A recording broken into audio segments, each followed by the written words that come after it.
অনেকেই দেখলাম যে ভিডিও বানাচ্ছে যে তারেক রহমান চলে যাওয়ার পরে মালয়েশিয়ার সরকার নাকি মালয়েশিয়ার ইমিগ্রেশন ব্যাপক পরিমাণ অভিযান চালাচ্ছে। ভাই, আপনাদের কাছে আমার প্রশ্ন, তারেক রহমানকে মালয়েশিয়াতে আসছিল মালয়েশিয়া সরকারের সাথে কথা বলতে যে আমি আসছি, আমি আসার পরে তোমরা আর অভিযান দিবা না? তারেক রহমান কিন্তু সরাসরি বলছে যে আইনের ভিতরে থেকে যে সকল চুক্তি করা যায় সেই সকল চুক্তি আমরা করব।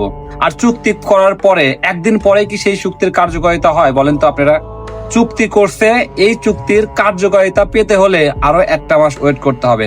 কলিং থেকে শুরু করে অন্যান্য যে চুক্তি করছে, বিশেষ করে 2000 বাংলাদেশি যারা কিনা জেলখানায় আছে তাদেরকে বাংলাদেশে নিবে, এই চুক্তিটাও কিন্তু 15 থেকে 20 দিন পরে এটার কার্যকারিতা হবে। আপনারা না জেনে না শুনে, আপনারা না বুঝে যে সকল ভিডিও বানান, আমি বুঝতে পারি বা আমরা বুঝতে পারি যে আপনারা এই সরকারের বিপক্ষে, কিন্তু ভাই বিপক্ষে থাকেন আর পক্ষে থাকেন, বাস্তব যে কথা সেই কথাটা আপনাদের মানতে হবে।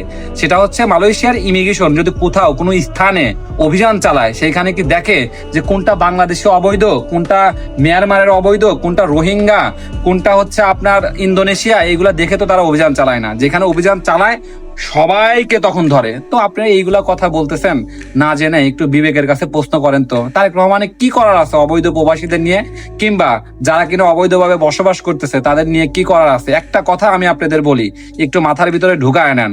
যদি মালয়েশিয়া সরকার অবৈধ প্রবাসীদের বৈধতা দেয়, শুধু বাংলাদেশের জন্য দিবে না, মালয়েশিয়াতে থাকা অন্যান্য দেশের যারা অবৈধ প্রবাসী আছে সবার জন্য দিবে।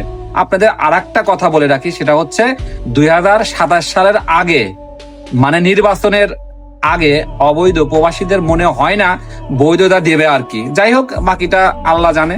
মালয়েশিয়া সরকারের সকালে এক নিয়ম করে, বিকালে আরেক নিয়ম করে।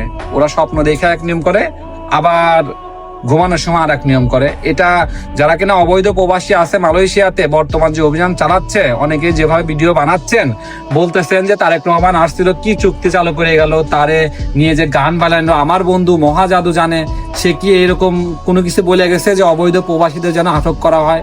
এরকম কোনো কিছু না। অবৈধ প্রবাসীদের অভিযান এটা মালয়েশিয়ার যে নিয়মতান্ত্রিক প্রতিদিনের ব্যাপার, এটা তাদের রেগুলারের ভিতরেই আছে। কারণ অবৈধ প্রবাসী যারা আছে মালয়েশিয়াতে, শুধু বাংলাদেশি না, অন্যান্য দেশের লোকও আছে যারা অবৈধভাবে বসবাস করতেছে।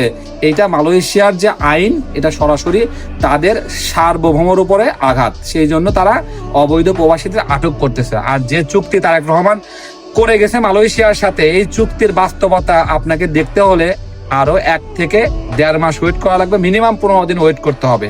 কারণ কলিং এর যে বিষয়টা, মূল বিষয়টা, এটা জুলাই মাস থেকে হয়তোবা চালু হইতে পারে, আপনারা জানতে পারবেন। কিন্তু না জেনে না শুনে, ভিডিও না বানিয়ে, যেহেতু মালয়েশিয়া সরকার এবং ইমিগ্রেশন প্রচুর পরিমাণ অভিযান চালাচ্ছে, সেই জন্য আমি মনে করি যে আপনারা সাবধানতা অবলম্বন করেন।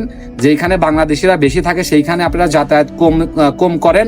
ইভেন মালয়েশিয়ার যে ইমিগ্রেশন এখন কিন্তু জঙ্গল থেকে শুরু করে পাম বাগান, ফ্যাক্টরি, সব জায়গাতেই কিন্তু অভিযান চালাচ্ছে। সেই জন্য একটু নিজেকে সাবধানভাবে থাকতে হবে। এবং যারা কিনা বাংলাদেশে চলে যেতে চান, 520 রিঙ্গিত দিয়ে টিকিট কেটে আপনারা সরাসরি ইমিগ্রেশনে গিয়ে চলে যাইতে পারবেন। ভালো থাকেন, সুস্থ থাকেন।